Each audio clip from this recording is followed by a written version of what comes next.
This is how to promote your nonprofit's holiday events online. My name is Sammy Kelly. I am co-owner of Digivangelism, a company I started with Michelle Barra to help nonprofit and spiritual leaders share hope and healing and light online. We do so through a bunch of ways. I'm going to tell you about one of those ways today, but our website is going to be on top of every slide. So if you want to check out the site for more details, feel free. But I know you want to get to the content, so we're going to dive right into it. So, how to promote your nonprofit's holiday events online. Holiday events come in all sorts of shapes and sizes, whether it's to celebrate an important spiritual holy day, garner additional year-end support, or just spend time together during a time of year when we're all indulging in cookies and cocoa and family time and spiritual significance, of course.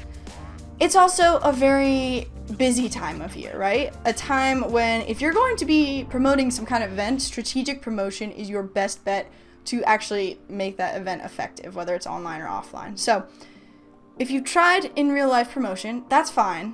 That's great. In fact, they're still very relevant, but the internet, it really offers nonprofits this opportunity to open the door to a wider audience, and especially if you're kind of hitting crunch time, to maximize the impact that you can make during that limited time. So we're going to dive into our 10 top ways to promote your nonprofit's holiday, Christmas, or year-end events online in this webinar.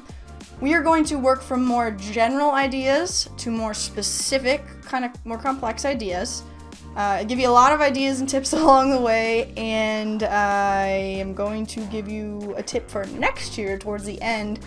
Super important tip that will help you after your event takes place. So you can be more intentional this year about making next year even better. But let's dive in with number 10. First is hosting virtual components to your event. So opening your digital doors widens your audience. We learned this big time during COVID, right? Many of you probably made some adjustments so that you could reach people who might not be in person with you. Drawback, when nobody wants to go back to those times, right? But draw back your mind to those memories and think, is there anything that you can take from that experience and help your events reach more people digitally? This expands the reach beyond physical bounds, promoting your holiday event to as many people as possible. So you may want to open those digital doors a little bit wider for more connection, for more fundraising opportunities. And if you're looking for some ideas, let me give you some. You can live stream the event. That's kind of like a sort of lower effort one, right? Because you just have the event as usual, but someone could log on and kind of see what's going on while the event's happening in person. Virtual silent auction or raffle, if it's that kind of event. It might not be. It might be a worship service. You're probably not going to have a silent auction during worship. But if it's not, an online store component would work, or virtual workshops or training sessions, that can be an excellent way for someone to take part in some of the beauty of the event that you're crafting. Digital meet and greets can apply to most situations, whether it's before or after the event. During the event, maybe someone steps out and is able to talk to people in a different way. Online, photo and video, submissions or contests can be an excellent way to kind of get people involved, let them be a little creative, and maybe you can incorporate some of those photos or videos into the event in some way. By embracing these kind of COVID throwback virtual components, you break the physical bounds of this event and you engage supporters potentially worldwide, fostering more expansive reach, amplifying the impact of your nonprofit's mission. And this is probably where we would have stopped in previous years, not really diving any deeper or giving you more tips than just how can you connect people to your event digitally if they're not there. We're gonna take this 9 more steps, okay? Are you ready? This one's a little more general still, but we're getting deeper as we go. Harnessing the power of social media, mix it up and stay consistent. So, no, you're right. The algorithms are not what they used to be. Even when we started Digi, when we started talking about this a couple years ago, the algorithms have changed. But yes, we would still argue that social media is an excellent tool to get the word out about what you're doing. No, promoting your holiday event or any event, please hear that, should not be the only way you use social media. If you are only using social media to talk about things you're doing online and events people can come to, please just don't stop, because I want you to learn better. But no, that's not what we want to see. Yes, promoting your events is still an option when you have something you want people to know about, as long as that's not the only thing you've been doing on your account. So how do we promote our holiday activities in a way that is effective on social media? First, you need to know and hear this clearly, you are going to have to make more than one post about this holiday event in order to promote it on social media effectively. We follow a lot of nonprofit social media accounts online, and sometimes I will see them make a post about an event. I'm like, yeah, okay, but that's the only post they're making, and it always looks the same. Maybe they tweak it slightly, or they're just sharing the same one over and over, and it's like, that's not gonna work. One post, one and done for your whole event? You're gonna have to make more than one post if you wanna use this tactic and you wanna use it effectively. And honestly, you don't have to be posting about it every day for your month, but in the week or two beforehand, as much as you can, and read the slide, mix it up, and stay consistent. So it's not the same type of post, and I'll give you some post ideas in a second, but consistently doing different kind of posts to promote that one event. I'm not gonna say do it multiple times a day, but if you ask me what my recommendation would be, it would be multiple times a day. So do not let your people forget that it's coming and that you want them here, want them there. There's no magic formula that's going to give you the perfect post. It's worth your effort to experiment with all different types of posts. Some posts work differently for other people. You have to see what works for you. You have to see what's sustainable. You have to see what you are able to make happen, because you might be a one-person team, or you might be a 2 or 3 person team here, and you need to see which of these are most feasible. I would recommend trying them all. You got talking heads, montage, multiple videos, text-based posts. Those do work, just don't make all of your posts those. Images, memes, get creative. Think about an event that you have recently attended. What kind of content did they post? Go back and look. What kind of content did they post leading up to the event? Think about some of your favorite events that you've been to. What kind of content do they post online? If they don't post content, think about the things that like Meta, Facebook, Instagram, whatever has been advertising to you lately. And they're like, hey, you really want to go to this thing, right? Do you get any of those ads? Because I do.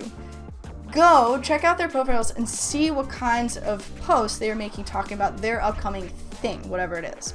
Now, I get it. You might not be able to match their style completely, especially if they have videographers and editors and photographers and copywriters, but learn their style. See what they're trying. Keep experimenting with your own versions of these type of posts and see what gets the best engagement from your people. Now, another way to think ahead here, I'm gonna give you more ideas on number 9, is that simply being intentional with the events that are happening this year by documenting them well through photos and videos so you can better promote next year's offerings can be such a game changer. So what kind of videos and photos should you consider snagging during this year's events? And I know this won't apply to everyone. Again, if you're having like a worship service, you might not be able to get into people's faces with the camera like you could if it's like a tree lighting and it's just a little more appropriate, or you know the people or whatever it is.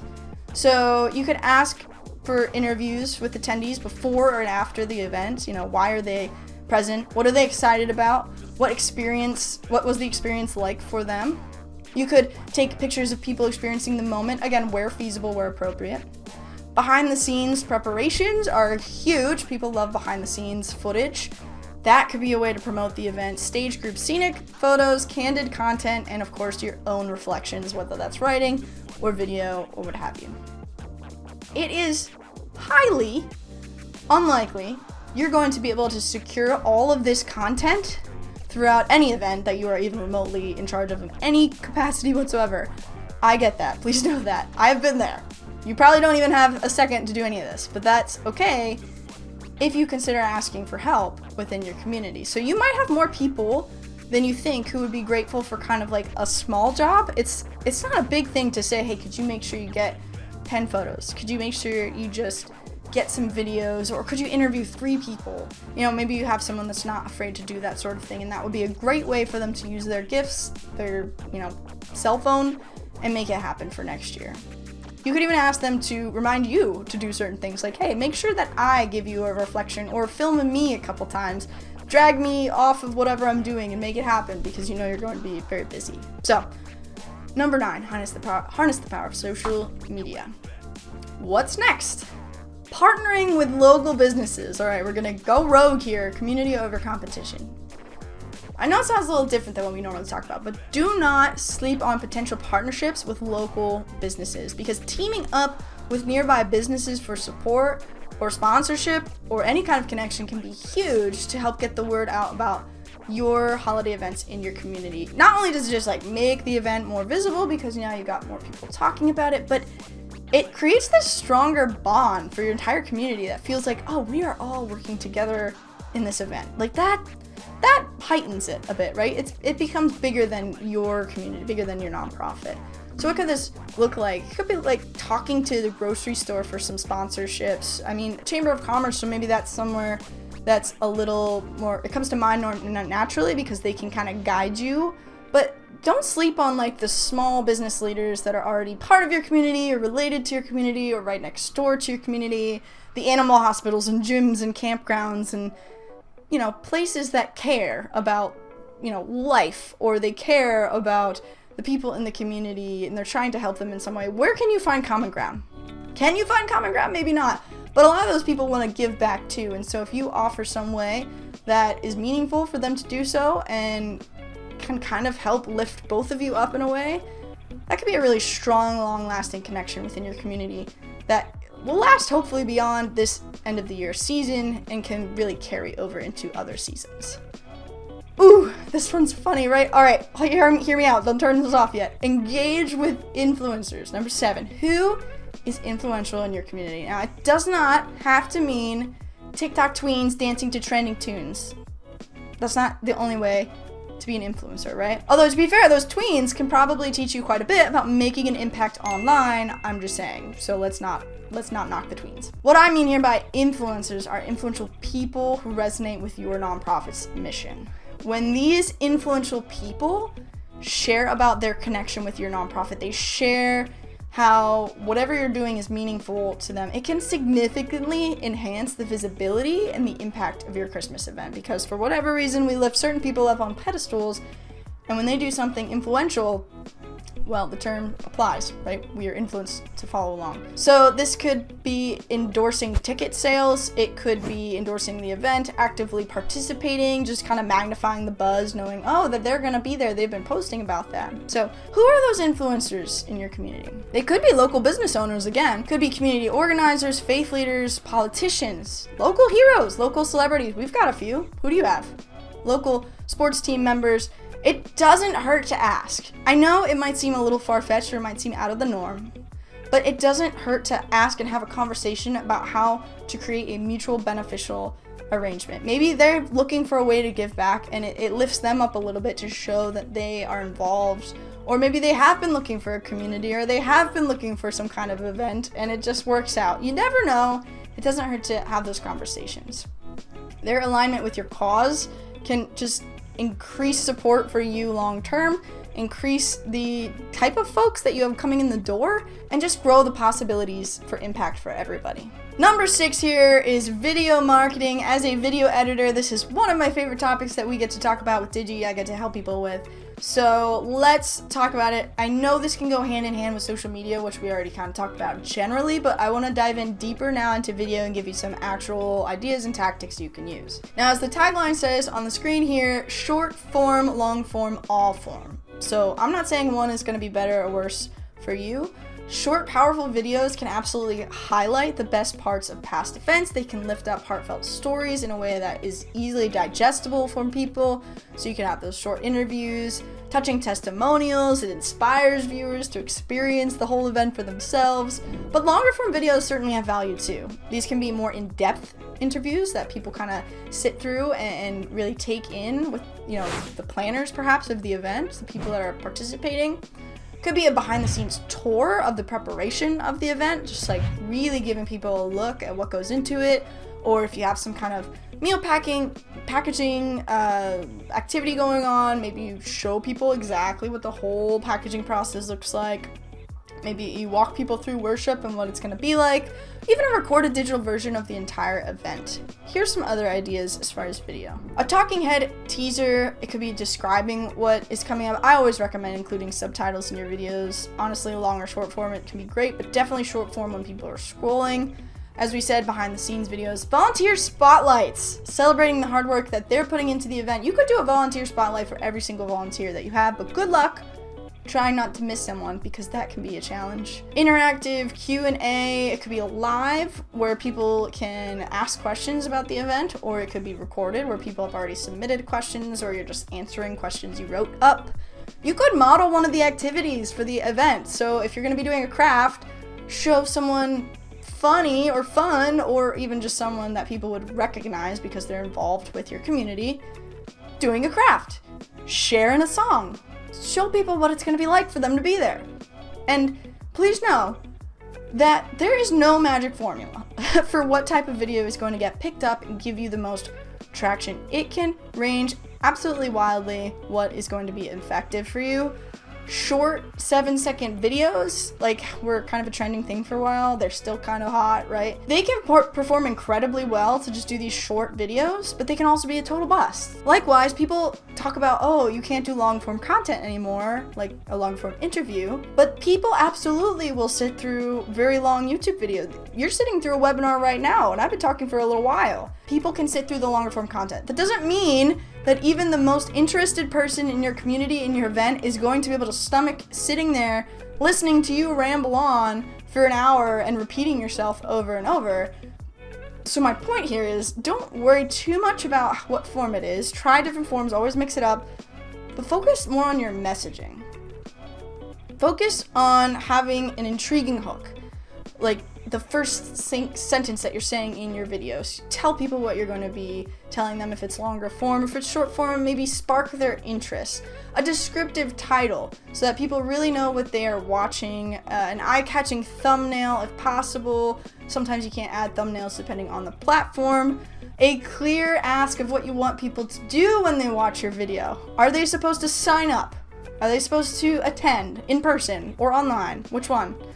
Are they supposed to volunteer? Try to pick one for every piece of content that you put out, so it is absolutely 1,000,000% clear to your viewers what you want them to do, because even offering 2 options can give them analysis paralysis, and then you don't get what you want, and they don't really know what to do. It's just a bad time. Oh, don't forget to include keywords when you post so that the right people can find your content. That doesn't have to be super complicated. We're going to talk a little bit about keywords later, but I mean, in either space, I don't want you to think that needs to be complicated. What that means, for example, think about this webinar. This is a holiday webinar focused on nonprofits, right? So for me to be kind of tactical and intentional with that, I called it whatever I called it, but it uses the word holiday and nonprofit in it, okay? Did you notice I don't even remember what it's called anymore? It doesn't matter, because the word holiday and nonprofit was in it, and so you know to promote your nonprofit's holiday event online, there's another one, this is the webinar to watch. Why did I say that like that? Because if I would have gotten cutesy with it and been like, let's make it December deep dive with Digi. December digital deep dive with Digi. Like, that could apply too, right? This is December. We're talking about digital things. I'm Digi, part of Digi. We're gonna do a deep dive. It's alliteration, like, it's fun, it's cute, but it doesn't tell you what you're going to learn. I phrased it in a way that makes it clear what you're going to learn. So use the keywords, think about the phrasing of the titles, be intentional, and think of yourself as someone who's coming across this video and make sure it makes sense. You can ask someone else too if you're not sure if it's clear. Just, if you have kids, if you know a kid, they will probably be brutally honest with you. Maybe you have other people in your life who will as well. So feel free to ask for their input. For you, it might be more like location details. Maybe your denomination could be a good keyword so that people are like, oh yeah, this is for me because I'm Lutheran too, or because I'm Methodist too, or because it's this type of nonprofit. I'm really interested in this type of activity, this food packaging, food insecurity effort. Think about keywords. Video is not necessarily one of the easiest of our nonprofit promotional tactics here today, but it certainly helps people feel more connected like absolutely no other. And it can spread the event's excitement before it even begins. So I am a video editor saying that, and yet putting them from, maybe least to most important, we're going email next. I'm a video person, social media person. I'm always talking to you about social media here, and yet I'm going to tell you that your email list is your people. I'm going to tell you that this one is more important and impactful for you. Email list is your people. Facebook, Instagram, YouTube, they can all be taken away from you. You don't own the name, so you don't own that algorithm. But as long as you are crafting engaging enough subject lines and the first line of your email, your subscribers are going to see that email, unless they're put in spam or something. But ideally, they're going to have access to that content, whereas the algorithms might not make it as easy Granted, we could go down a rabbit hole there on how, algorithms are built based on human activity, and so if people aren't looking at your stuff, it's not necessarily just the algorithm, it could be that people just don't like your stuff. But let's not do that rabbit hole right now.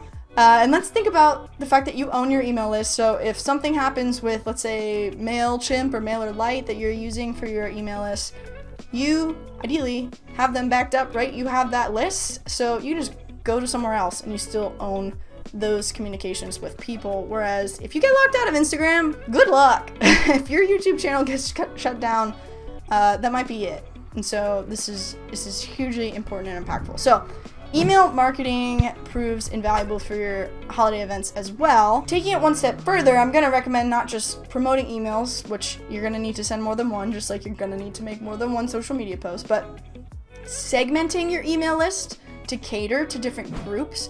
It allows you to send more focused email communication. Email feels a little more personal than a Facebook post anyway. So you can personalize these segmented emails, which just significantly increases the effectiveness of your outreach. So here's some examples. Sending a thank you for making last year's event possible to past attendees.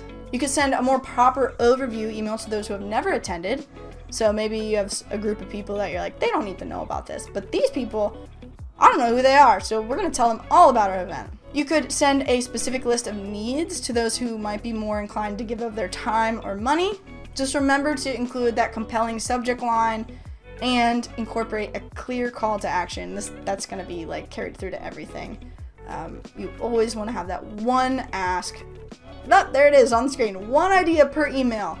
One ask per email, one idea per email. So you might have a lot of things you want to say about the event. That's great. We're glad you're excited.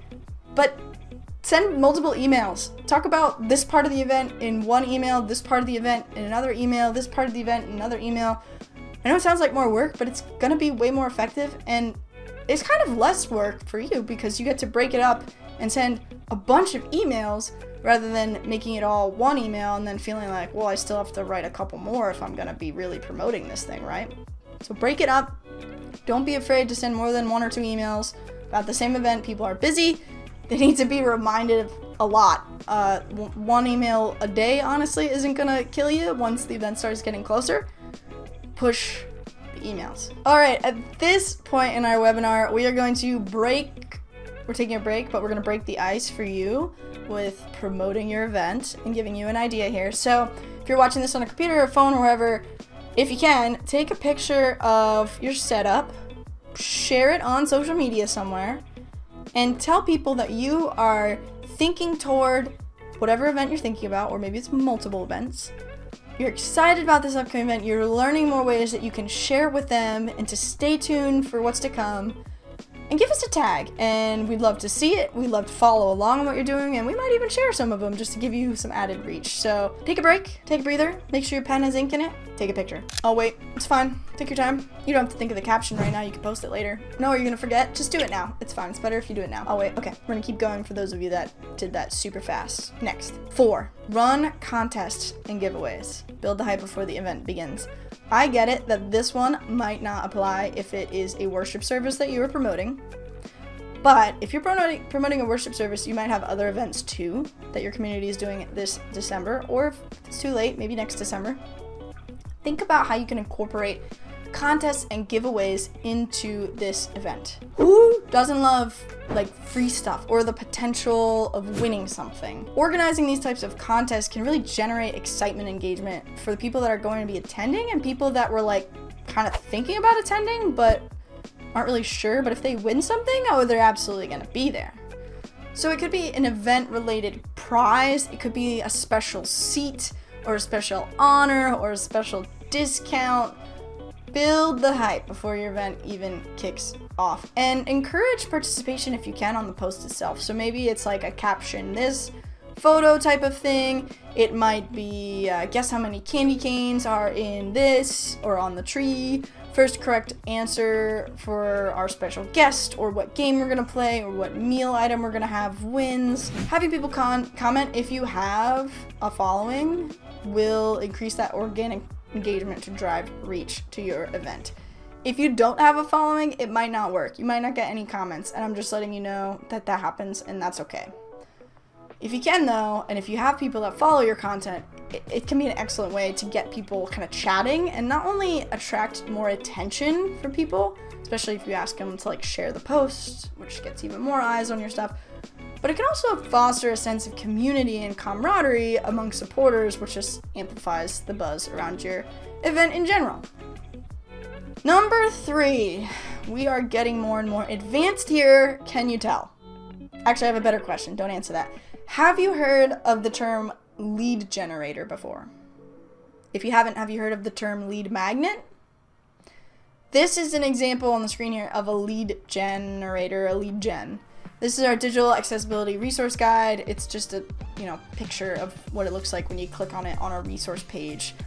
But what the guide itself is a compilation of resources that anybody can find on the internet. Okay, we linked a bunch of resources to help nonprofits and spiritual leaders be more accessible with their content or learn more about accessibility, or maybe they have someone that has some accessibility needs and they want some good tools.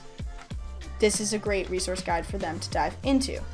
So, we spent a lot of time on this. We had to research the topic in great detail. We learned a lot about different resources. We vetted our favorite resources, watched a lot of videos, packaged our findings together in a PDF so everything's clickable, linkable, looks pretty, and we made it available as a free download.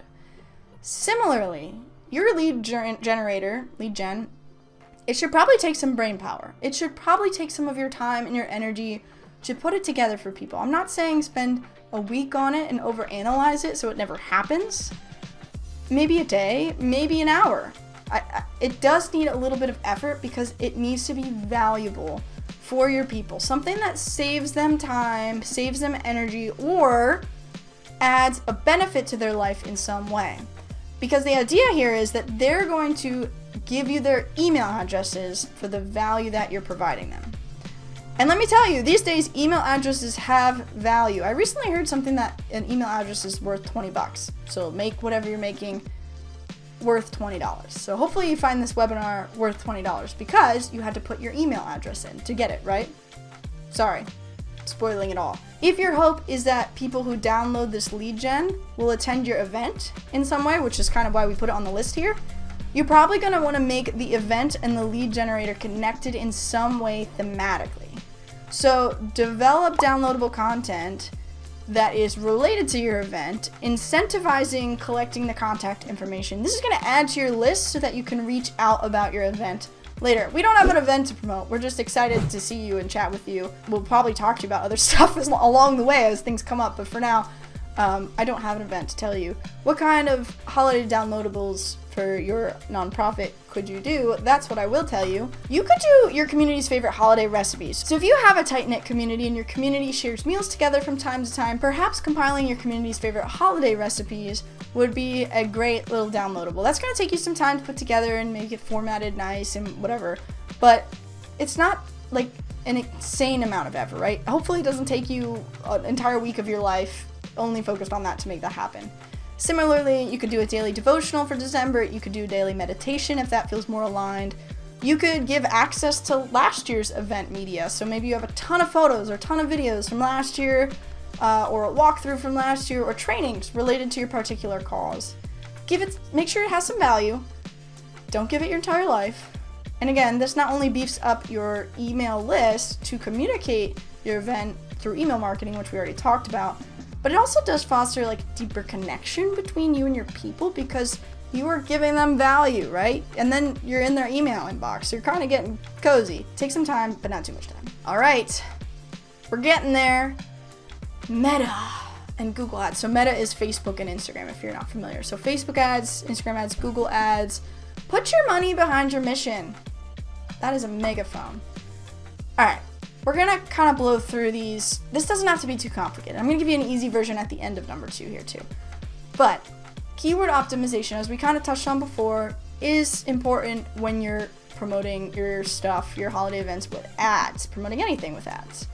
You want to research what words people are using to look for events like yours.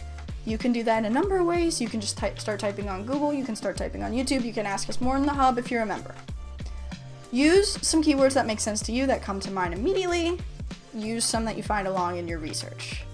As you do more ads, whether they're Meta or Google ads, you're gonna have more and more data, and you can refine your keyword list based on the performance of that data and based on changing trends. The words, the language could change along the way. So think about the words you're using.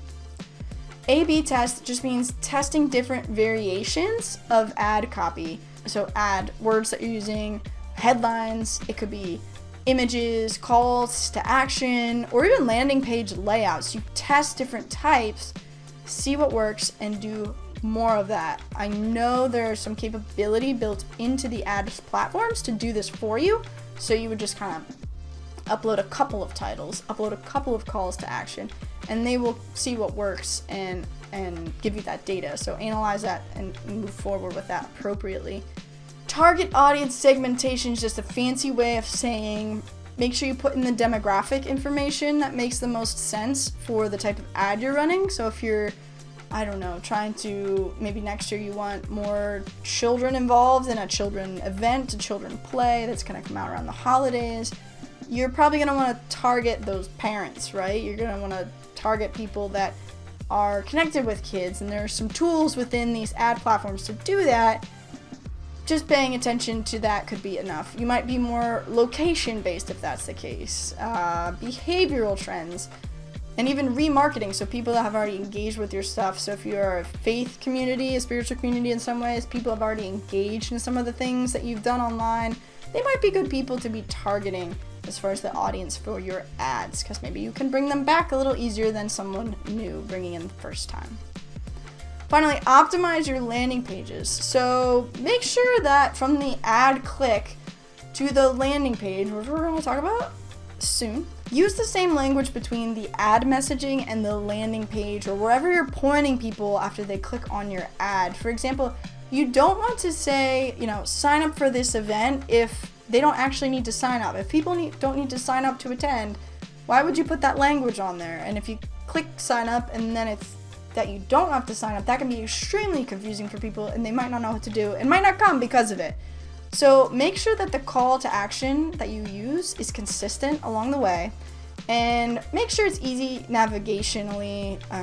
You don't want them clicking a bunch to get to your event. You don't want them to have to click on our Facebook event and then click that other link where you go to a Google form and then you get an email. As seamless as possible of an experience is what you are looking for, especially when you're using ads to try to get attention from new people that might not already be connected with you. Or, as I said, I'd give you an easy version. Just boost your posts. This is for Meta, Facebook or Instagram. You ever see that boost post button? Put $20 on it, $30, $10, I don't know. You will get traction with just a small amount of money like that on your ads. You will at least see a difference in the traction of your posts, as long as you're using some of these tips that we talked about as far as keywords, making it clear and mixing up your content. So don't worry if that was a little overwhelming and you don't want to go through the whole Meta Google Ads process. I would recommend boosting your posts even to someone who is more digitally inclined. It just maybe doesn't have the time or doesn't want to deal with it right now. That's fine. We have seen boosting posts work extremely well, and so don't sleep on that as an option. Which means number 1 is coming. First, I want to talk about next year, which you are not thinking about at all, I know. But I want you to really be paying attention to what you're doing this year and taking good quality notes so that next year can be even better. Because how often do we get to November or October or whenever you start your planning, December, June, and we're like, I wish I would have thought about that more right after the event. I wish I would have paid attention to those analytics, whatever it is. Analytic tools can be super helpful, and I'm going to recommend one that we use.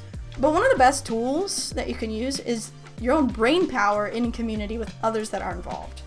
So track your results, but put a note down to make an appointment, make a meeting with the people involved in the planning. And if it's just you involved, well, then you need to put time on your calendar too to sit down, pay attention to what worked well, what didn't work well, what can we do better next year. This is an incredible practice for any kind of event that you have, but I really want you to pay attention to this, especially if you're trying to implement any of these tips and you watched this far in the webinar, so you have some reason to want to promote your event well, right? Track how it went right after the event with your people. Our top tip, number 1, for how to promote your nonprofit's events online this holiday season: craft a dedicated event landing page. This is a centralized place online for you to share with your people so that they can get more information about your event, so that they can connect with you, so they can sign up, whatever it is. You want to make sure to prioritize mobile friendliness with this page. And yes, you can do it for free. I'm going to get to that in a second. But make it mobile friendly, because people are probably going to access this via their cell phones. So why not make it visually pleasing for them to do via your cell phones? There's nothing worse than when you get on a web page that is designed for a desktop and you're on your phone, you have to like scroll in super large, make it zoomed in. Centralize the information, centralize the call to action, what you want people to do. If you have a website builder, whatever platform that you're already using that you like, you can probably do this fairly easily. Just create a new page and make it this dedicated space for this holiday event that you plaster everywhere, send everybody to, and then you get a bunch of analytics about where they came from. But guess what? Even if you don't have a site, super exciting, you can do this for free with Canva. We've been making a lot of YouTube videos about Canva the past few months because people are loving it, loving learning about Canva websites, which can be free or they can be cheap depending on how you want to do it. You can watch this YouTube video on our YouTube channel for more information. You can use your own domain, use a free domain, buy one. Like I said, we have lots more videos on YouTube, but we also have more in the hub, more specific training. So if you need help signing up for Canva or registering as a nonprofit to get that Canva Pro version for free, there already is content on that in the hub. And of course, we're there for you if you need to submit a question for learning about how to do something else in Canva. But you can easily, this is a landing page kind of for what our holiday webinar was. You saw that when you signed up probably. You can add a lot more to that for your own event, but it is a great space that you can share with people online and put everything all in one place. Final thoughts. I have a couple. Hope that you can make it through. We're almost at the trial link, but first, final thoughts. Take some action today. Start promoting early.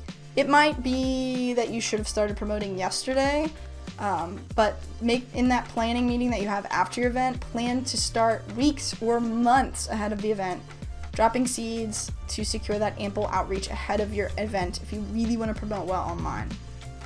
Maintain your consistent branding throughout all promotional materials so that people can start to recognize the consistency.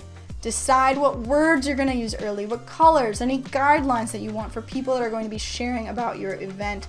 This consistent branding will help people recognize it, be more familiar with it, and actually be able to intake those promotions that you're going to do over time. Those emails, those posts, all those things.